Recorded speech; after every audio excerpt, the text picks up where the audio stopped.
Well, thanks for coming to Brew. It's great to see everybody. You know, New Haven's talking about police these days, and that's what you guys have been talking about too. Barbara Fair, I've been noticing that you've been at demonstrations outside the police station more than once. And you've had different complaints on different days, and some days you're upset about use of force by police, and yet another day you and a crowd were there to support our police chief, Frank Lamone. What's going on? Why are you showing up so much? Well, first of all, for me, it's two different issues. Supporting the chief and what he's trying to do is entirely different from some of the issues that we have with the police department. And what are your concerns with the department? With the police department, and you know, I've been out here for years talking about it's the overuse of power and the abuse of power. We're concerned about right now about the use of tasers. You know, are they used indiscriminately? Are they used when it's necessary? Are people aware of the health risks that come with tasers? I mean, people have actually died after taser use, so we're really concerned about the use of tasers, especially since we hear a lot of youth in the community saying they're being used on them. Well, Jerry Antunes, you were you were in the New Haven Police Department for 29 years. You rose to captain, you're a very respected officer, and now you're a city alderman. You helped make the laws. You guys have heard from these people about the tasers. You heard from Chief Lamone. You heard from Barbara Fair saying we're worried you use them too much.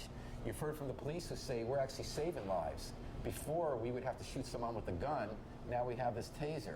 How does it look to you as a retired police captain and a lawmaker when you're hearing these two sides? Are we using tasers too much, or is it making it safer in New Haven? Actually, I think it makes it safer. It makes it a little more difficult because I've worked both sides now in the Board of Aldermen and the police department. So I've seen the pros and cons and those who like them and those who don't. And I think it actually works better. We've had a couple situations in this city where we had to use guns. Tell me about this. Well, no specific situations, but there was one, I believe, on the boulevard where there was a man who had a mental problem and the police were called, and there was a gun used. There was a gun used in a situation, elevator on... Oh, you're talking about the elderly high-rise on Howard Avenue, yes. And you're talking about Hiram Marrero, a mental health patient. He's threatening the police with a knife. That police officer felt he could die. The police officer shot him to death. Then the city said, okay, that officer needs another tool. He needs a taser to stun him. Barbara, what do you think about that? Does that officer need a taser in that situation? I'm not sure, because there's also been incidents that I've heard outside of New Haven where people were actually threatening police with weapons, and somehow they were able to overcome that person without anyone getting hurt. What might be that somehow? I'm not sure what it is. I think it's more about talking people down, de-escalating the situation, and in those instances they were able to do that without someone getting hurt. So I think if more of that can happen, as opposed to being quick with the trigger, that, you know, that's not always necessary. That can't be in every situation, because each situation is different. There may be a situation when you can talk to someone where they are willing to listen, or you have the time to get into that dialogue. It doesn't happen every time. And I get pretty offended when people say, well, the cops always shoot to kill. You know, I'm sure the chief will tell you, it's not that the police officer shoots to kill. You're trained to shoot to the part of the body where you're more likely to hit. And what's more likely to hit other than that area from the neck to the waist? It's your biggest part of the target. We didn't design the human body. That's where most of your organs are, and sometimes a bullet will hit something that will cause a serious injury or death. What do you think about that, Barbara? I guess when I'm listening to them talk about tasers, in my head I'm recalling even a recent incident that I read about when a taser was being used on someone, and I guess the officer was continually saying, stop resisting, stop resisting, stop resisting. And then to find out later that a couple of witnesses said that the person never resisted. So it just makes me wonder why having the taser maybe sometimes is just easy access to hurting someone when it's really not necessary. So I worry about that. I guess we've heard this debate in other cities too. Mm-hmm. Does that taser make it more likely you're not going to use a gun so the police officer's safe and everyone's safe, or is it more likely that you're using the taser instead of talking them down, and in fact there's more harm? Chief Lamone, you recently took a look at this. You looked up 116 cases in the year 2010 when New Haven police officers used their tasers. What did you conclude from that, Chief? Is it more what Barbara's saying, is that they're up in the violence? Or is it more what Gerald Antunes is saying, is that this is keeping things calmer and everybody's safe? Well, I think it's important to point out that the taser is a less lethal weapon. Okay? It's a tactical response to a situation. And one of the most compelling reason I can give you that there's a cost and there's a benefit for the use of tasers, that there were 12 incidents that a taser was deployed in 2010 involving a weapons investigation. All right. In 11 of those cases, a gun was recovered. Okay. So if you look at that, that's a compelling reason that we should have tasers. And is as an that because option. you believe it turned out someone had a gun on him, so you're saying that if the police officer didn't have the taser, that other person might have had the time to pull a gun? Or the police officer could have used deadly force in The that police situation. officer might have pulled his own gun. Right. What do you think about that, Barbara? I'm still thinking of instances where people were able to de-escalate a situation without using a gun. Yeah. I know it's easy to say, well, the taser is better than a gun, but I'm saying, why do we have to have a taser or a gun? Why can't we do more talking people down from situations? And how does this impact training? Now, Gerald Antunes, when you were a captain, I know you trained the SWAT team. You were in some of the tensest situations that cops face every day. Do you see something like a taser making it less likely that we'll have that sophisticated training for police officers about how to de-escalate a situation? Or do you think the taser will make them safer? No, in the training process, a police officer now has to go through even more training than I went through when I was in the academy years ago. And part of their training is that piece of talking to people. I mean, it's not just learning the laws A, B, and C, or learning how to fire a gun or a taser. Those are all parts that make up the whole part of training. They're trained, and each person, unfortunately, we have to recruit from the human race. And each person is different. Some people have the ability to talk down a person more so than the next. Some people have that quick response and desire to go about it that way. I know many of the officers, there's some new classes since I've been out of there, but I know many of the officers here, and we have officers who are dedicated to the job and willing to take the job in steps. As I say, we have human beings on the job. Some take shortcuts and some don't. I don't think there was a concern at one point where, well, the officers are going to use it as a crutch and use it as a toy or a tool to make somebody talk.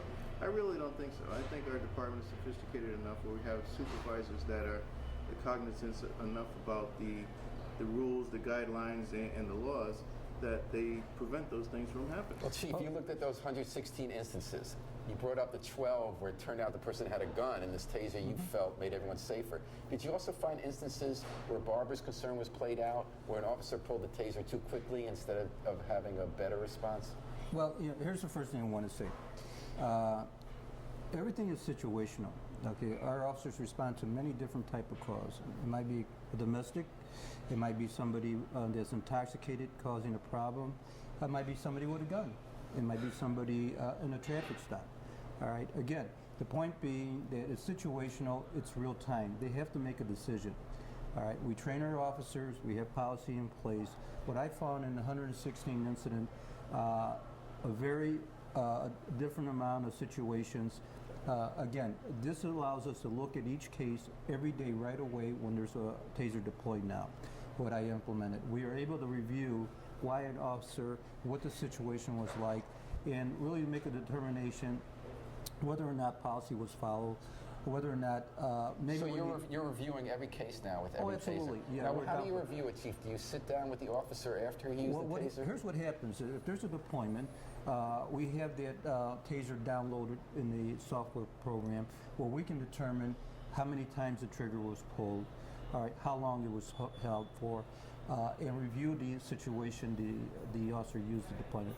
We're not finding the problem in the situation. Even with Barbara's own admission, the officer was giving the subject a verbal command to stop resisting. That is a verbal command. You know, we are using communication to tell people to stop resisting, okay? When somebody resists an arrest, we're allowed to use a certain amount of force to take somebody into custody. So, you know, my point being is that, you know, everything's situational, and it's easy, very easy to come back after the fact and start looking for other, to look at a case and start to criticize it. But in real time, it's a different situation. Okay, there's another kind of gun that's been under discussion, a real gun, AR-15 rifles. Before you got here last year, Chief Lamone, the department ordered a lot of them. Now you're getting hit from both sides. Some of your officers are saying, Chief, where's our rifle? We need the big guns. And you're saying, I need some time to put in a policy. Other people saying, why do we even need these guns? A New Haven Independent reader, Rob N., wrote, why exactly do cops need assault rifles? When is the last time the NHPD faced off with a paramilitary group? When is the last time they needed an effective range between 164 feet? What do you think about that, Chief? Why do we need them? Well, I think in the month of January, and I have to check my stats from what I recall, nationally, there's in the month of January, 17 law enforcement officers were killed in the line of duty. Some of them with assault rifles, some of them with other type of weapons. I mean, the other people had the assault rifles. Right. Okay. Yeah. Right. So my point is that we need to be prepared, and we need to provide our officers with the equipment to defend themselves and to defend the city. At one point, we can't predict what's going to happen, but what we can do is train our people and equip our people. We have rifles already, so I don't know what the issue is right now. What is the issue, Barbara? I think people wanted to know, like Rob N. said, why do we need more equipment for police officers? It seems like there's so much equipment now. We're concerned about them using even the tasers more than they necessarily have to. And so why give them another weapon? We don't want to be outgunned by the people on the street. You're right. But you gotta realize we're not LA. We can't use the excuse because something happened in LA that now New Haven has to have all more weapons than they have now. It happens. Go back to the question you said. When's the last time? I think the question was. Now we had to use it with more than that range. He's saying we have guns that go. Before the chief came, one of the last assignments I had to send my SWAT team on was, you probably remember, up on Forest Road, there was a young man that had a 50 caliber weapon hidden in the woods over there that he had all set up on a tripod ready to go. Well, what do? You have to be prepared. It may not happen every day. And I'm sure it doesn't Did the happen every police day. need an assault rifle to deal with that? They may have if he had opened up with it. You have to have some way to combat it. We certainly don't have another 50 caliber weapon to fire back at him, nor do I think we need one. But something that is more capable than the 9mm to fire at a distance where the officer is safe and can combat that attack. Paul, the bottom line is, police officers, they come and work. This is a dangerous job. They don't know who they're pulling over. They don't know what type of call they're going to go in. It's about officer safety. If we need to get weapons out there for them to deploy when they need to deploy them, and we train them right, and we have a policy in place, that's what I'm going to do for our officers. Do you have confidence, Barbara Fair, that they will be trained right and that we need the higher grade of weapon to keep them safe? Are you concerned about officers getting shot? Well, I can't say that I'm really concerned about officers being shot. The chief talks about New Haven being safe, the police officers being safe. My concern from the other end is the New Haven residents being safe. Because at a traffic stop, you never know. I mean, people are so uneasy, they never know, okay, is it just going to be a traffic stop and I just hand over my license and registration? Is that going to be the end of it? Or am I going to be pulled out of a car, illegally searched, cursed out? There's a lot of things that even the New Haven residents have to worry about when it comes to safety. And I recognize the police officers have a tough job, but I think when the police officers have this irrational fear in them, everybody's going to be somebody that they're ready to pull their gun for. Now, you've talked about this, Barbara. You're a part of a group that was demonstrating about, you felt there was excessive force by the police department. There was one officer who has had 9 separate internal affairs complaints for brutality, some of it against immigrants, and that he's been cleared by the department just about every time. So do you feel the department's not taking this seriously enough, or do you feel that former Captain Antunes is right, that we recruit from the human race and out of 400 cops you're going to have a few people just like you would have a few journalists or others who don't follow the rules? I know I would not want to be one of those people that runs into these few officers who are out of control. I would not want to be on the other end of that. Do you feel that the cases are being pursued closely enough by the department? I'll say the community doesn't feel that. The community feels that, which is why a lot of them don't even file complaints, because they feel that in the end, most likely, that the policeman is going to be cleared no matter what. When you can break somebody's nose and rupture their ear and butt head them, and yet the internal affairs comes back with exonerated, who's going to have faith in that kind of department? Well, Chief Lamone, what would you tell Barbara and the protesters who, I know you can't talk about specific cases that are under investigation. So there's one officer who has had 9 separate complaints and he was cleared. But what can you say to them when they look at an officer with that kind of record in general, getting off 9 times or other cases, and they're telling you, we feel internal affairs isn't really looking closely enough at misconduct? Well, I think what I can say to Barbara is that we're obviously looking at other ways to improve a process, how to identify those type of behaviors and intervene before they occur. For example, we have IA Pro now. It's a software. We're testing it. We finally got it implemented. We have it populated. It's going under a testing procedure right now. That software is designed to look at every officer in the department and look at other type of factors that we may be able to identify an officer that may have a problem, and we might intervene before it occurs.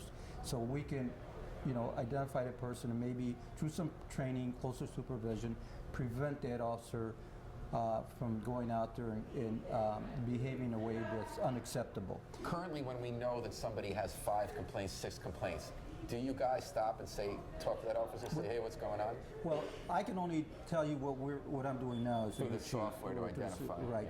And the other part is that using technology like in-car cameras will help us out a lot. So that's another piece of technology that we're using.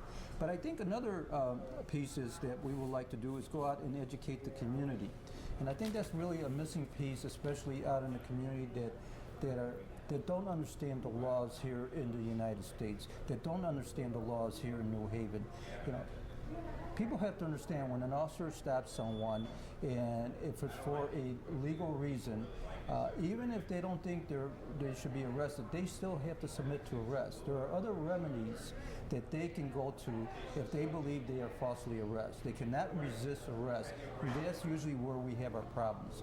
And I think we can solve some of those issues by getting out, especially in the Hispanic communities, and give them some type of community education and inform the community, this is the law. You're now in the United States, you're now in a city, that we are here to provide some safety. So Barbara Ferris, you and the chief and you've had some different views here about use of force, how you handle it, what weapons should be used or not used, and yet recently, New Haven police officers rank and file had a no confidence vote in the chief. It's non-binding, but they said by a vote of 246 to 21, we're not happy the way things are going. You were out demonstrating saying we support our chief. So you have the disagreements on policy. Why were you disagreeing with rank and file police officers? Why were you supporting the chief? First of all, we're lending our support to the chief, and we had some demands. I hate to say demands, but we have some demands that we're looking for the chief to address. Now, if the chief can address those and accommodate the community and the things they're looking for, then he has our full support. Right now, we're just lending it because we're seeing things that he's doing. I've talked to him. He's talked about things that he's doing. We have to get that information out to the rest of the community and see how they feel about it. So you feel he's working with you? The chief's only been here since April. I feel he is. You feel he's working with the community. So Chief, how'd that feel? You get this vote of confidence from the community, and you get a vote of no confidence from the rank and file. How does that feel? You've been in town less than a year. Well, I think it's a lesson we can all learn. I don't think I don't take it personally, but I think I realize I got to fine tune what I do as a leader and as a manager, and I'm able and I'm willing to improve that type of communication with the. Is it possible not to get blowback from your cops if you want to change how the department runs? Well, I think you get blowback from anybody if you change the pattern of behavior. So I think in given time, when they see some of the successes in the change, that blowback will be dissipating. Well, Geraldine Antunes, you were in the police department for 3 decades. You've been making policy. You know that this is not the first time that the police union has voted no confidence. The last time the police union voted no confidence in the chief, Nick Pastore, he wore it as a badge of honor. He said, that shows I'm doing the right thing. How do you see it as a former officer and a community alderman? Do you think a vote of no confidence is a badge of honor, or do you think it's saying we got a problem? Well, I think it's saying we have a problem. And it's not to say that the problem is not fixable. It's just like Barbara Fair is talking about the chief working with the community. Chief has to also work with his personnel. It makes it very difficult in this city because Chief Lamone is only the second chief ever to be hired from outside of this department. In the hundreds of years that this department's been in force, it's the second time. It's a big hurdle to get over for the personnel here. And of course, it's a change of not only working environment, but a geographical living environment for the chief to come in from a department in the Midwest that may have done things totally different in many different areas. Unions may not have been as prevalent out there as they are here. So it's a living and working environment adjustment for the chief as well. Our reader, Ellis Copeland, wrote in a comment to the New Haven Independent when we wrote about this no confidence vote.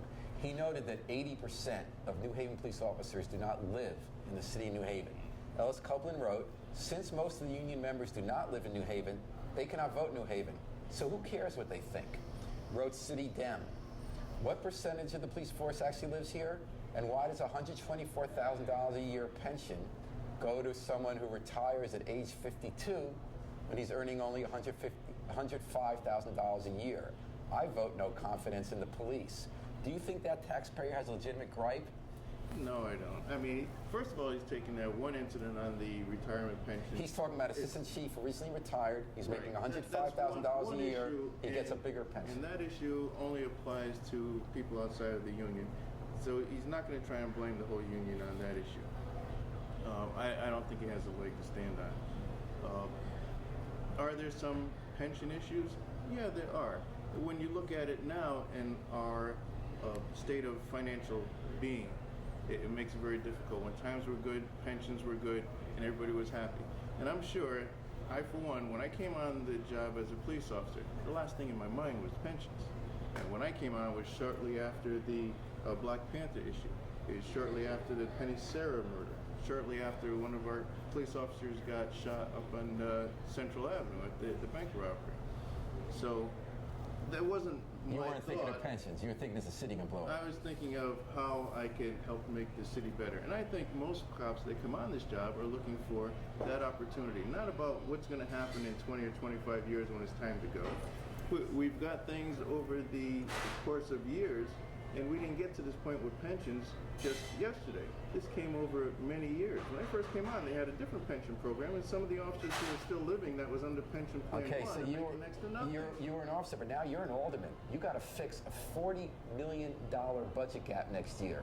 And the mayor's saying the pension fund's going to run out of money. The cops are saying, don't change my pension. I risk my life to keep you safe. We had a deal.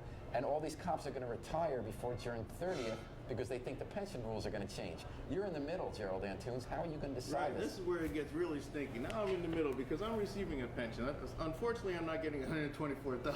And now you got to make the law. You got to make the budget work. I've got to make the budget. So you're going to work. cut those cops' pensions who came after you, or are you going to Cut tax the people cops, more? the ones who have the pension? No, I don't want to cut the cops' pensions. We may have to make some adjustments in future They're pensions. talking about cost of living increase. They're talking how many years you can work before you retire. And they're talking about whether you get a pension based on overtime you worked or just your base salary. Those are the three big items.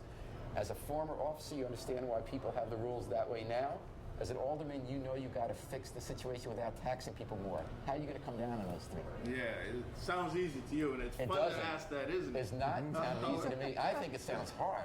It is hard. It's difficult. I'm stuck in the old rock and a hard place because I think that the officers work for what they got. They came on this job with the understanding that this is what's in place and this is what's going to be provided for them and their families when they leave. So I have to look at, well, can we afford it? But can we afford it, and what they agreed to have to somewhere meet in the middle? Does there require any changes? It certainly does. But should somebody be penalized? Last year on my pension, I didn't get a cost of living increase. We lost it last year. Didn't get it. We get one this year? Yeah, we got a little bit this year. And that's going to happen. But where do we... So make the what are dollars you and going to cents do? I match don't think the there are needs? any fun choices this year when cities are doing budgets. You're in that position. Are you going to side with the mayor saying we got to make these changes on pensions, or are you saying we got to cut it in the middle, sort of halfway? No, you have to meet in the middle. I'm not siding with the mayor 100%. I'm not siding with the police or the union 100%. I'm saying that both sides have to come in the middle and find out what's going to be agreeable, what's going to be doable for both. And this is an argument that's taken place in every city in Connecticut, every city in this City in the country. country. Now, Barbara, when I was listening to Gerald Antunes talk about this, what I was hearing was that let's not make people out to be villains, okay? You're saying the cops are risking their life, they're working the hardest, the taxpayers are doing it, but we have some tough choices to make. Do you think, in fact, do you agree with some of the commenters that, in fact, the cops do get too much in their pensions, or the fact that they don't live in New Haven gives them less say in how we decide this issue? I think the fact that the 80% live outside of New Haven, and yet New Haven taxpayers are going to be paying for a lot of this stuff, I think is an issue. I look at, when I'm listening to Mr. Antunes, I'm thinking about officers who have gone to prison for bad conduct while on the police force and who are now going to be receiving pensions for the rest of their life. One is over $90,000 a year. And that officer, for years, the community have been complaining about, and they spoke to deaf ears, and now he's going to actually get to lay back and lavishly live off over $90,000 of the community's taxpaying. I think that's insane. Well, you could start thinking about maybe cutting some of those pensions where these officers, were corrupt from the start, went to prison, and now come out to I think it's called a bad boy clause. What do you think about bad boy clauses? Well, here, I just want to say one thing.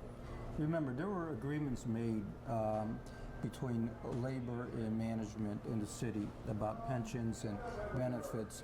And they're agreements, they're contracts. I mean, we still have to honor them. And I would just have to say, from my own perspective, when I took a job at a very low salary and was promised a pension at the end of my work cycle, I mean, that was the retention of keeping officers, that work different schedules for over 30 years, different shifts, giving away family time, because we're emergency first responders. I mean, that was a trade-off. So we got to keep that in perspective. It's easy to say now we have an economic crisis, but remember, in the beginning, there was agreements made, and we got to honor those agreements. So what are we going to now? The city's planning to go to binding arbitration because they're saying we still don't have the money. Pritchard, Alabama, stopped paying their pensions. All I'm saying is let's not demonize it because, there was an agreement. It would be unfair to say, well, let's forget about that agreement. We're going to start all new. Well, let me tell you, I worked at the phone company for over 30 years, and when we left, we were promised health insurance for the rest of our life. The economy went bad. That they no longer do that. Now my insurance costs me $75 a month. I'm not griping about it. I realize, things change. We make agreements. We can't always keep them. We have to come up to standards where we are in 2011. Right. But I think, my whole point is let's not demonize this whole thing and make it like it's something, that we need to attack. I think, again, you have to come to the table and say, hey, let's kind of have some concessions, let's agree upon it if we're going to change it. We just cannot say, hey, why are they getting this? They don't deserve this. They got it because it was agreed upon. Paul, let me say this.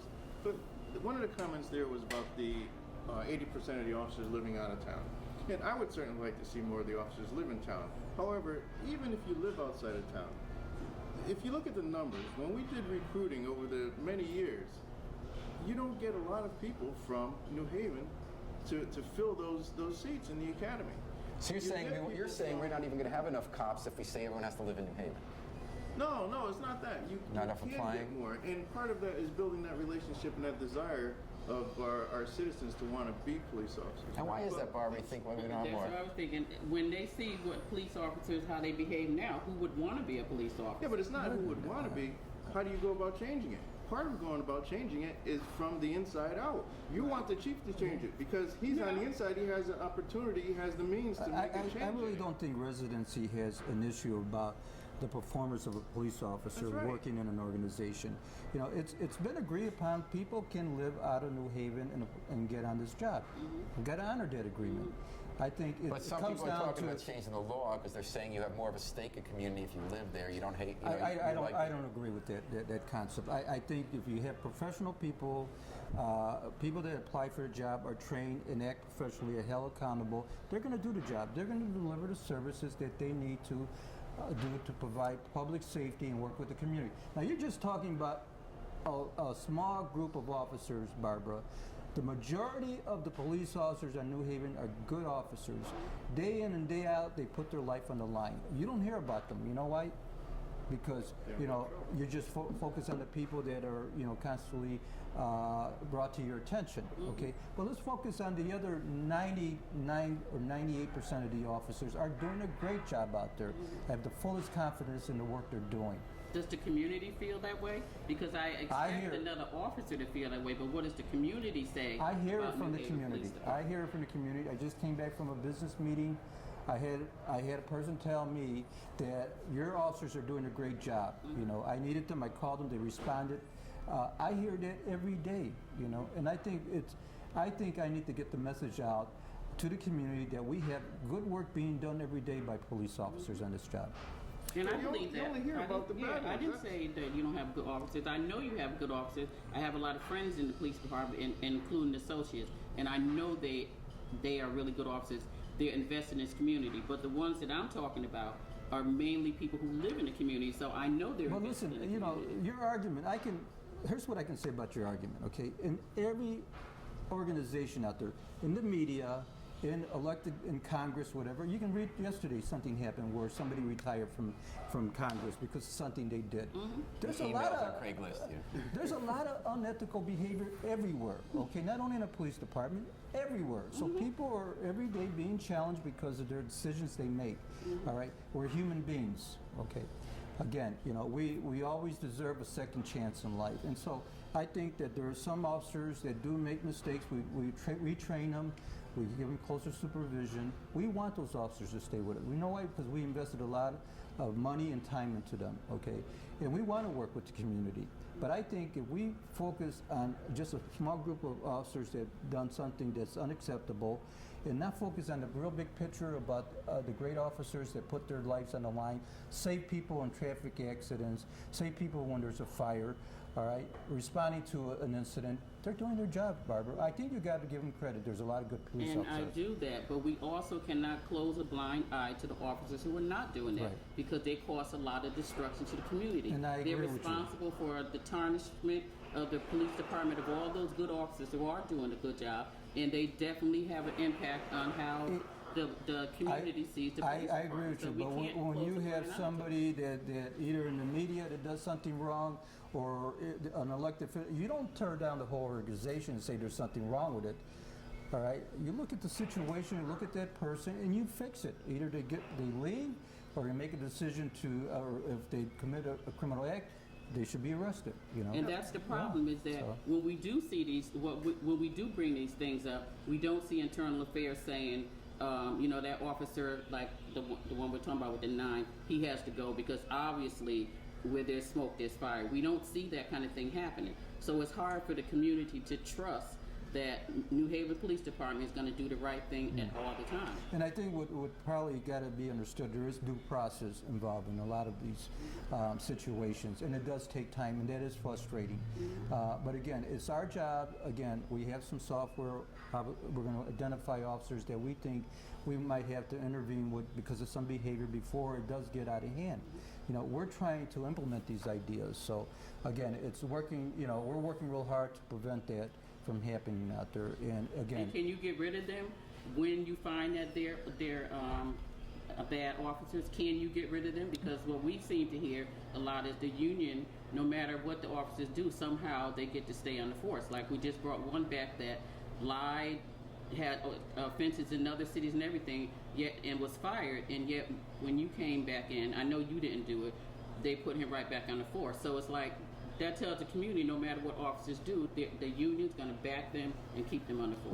well, we look at every case as a case-by-case review, and we look at what type of investigation, what happened, and then it's presented to the police board of commissioner if we think it should go to that level. You know, so it's a due process that's involved. There's agreements in places, you know, so we can't change that. We got to work with it. You know, Barbara, there's always another option. Remember, there's always another place to go. If you're not satisfied with what's done at the internal affairs, of course you have the chief. If you're not satisfied with the chief, maybe you want to go to the mayor.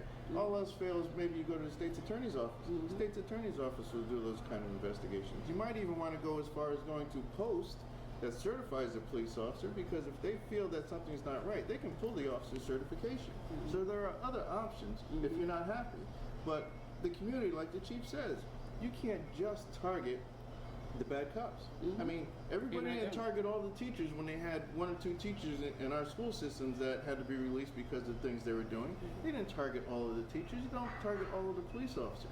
You know, I find myself here defending the police rather than defending my automatic position. But it's Why is that? Well, because it's in here for 30 years. That's why. I can't help it. But if there you are listen to me, I don't sources. target police, the whole police department. but I'm I saying in always general, say the community that they does. tarnish the department for the good. Okay, so now what you need to do is go back and start getting some of the community groups to start rewarding the police officers that do good, to show the police officers that there are good people in the community that recognize the good work of the police, not just the bad things.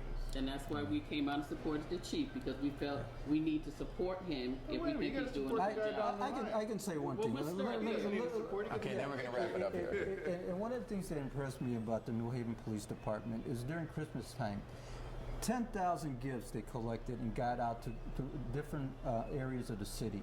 All right, they did that all on their own time, and I thought I was really impressed with that. And they were giving back to the community. You don't hear those stories, you know. Oh no, I know about That that. story was on the front page of New Yeah, Haven but I Independent. mean, I'm saying you hear it for one day, you know, but you don't hear it. You don't hear it, you know, often enough to say, you know, these police officers are really compassionate about the community they work in. Well, you know what, And that's my whole point. We're going to keep talking about this. New Haven's going to keep talking about the police. Thanks so much for coming to Brew Cafe for New Haven's Talking. We're going to keep talking, and we'll catch you the next time. Thank you. Okay, thank you. Thank you. That was great. Okay, That was awesome. What's the name of that Thank you. software?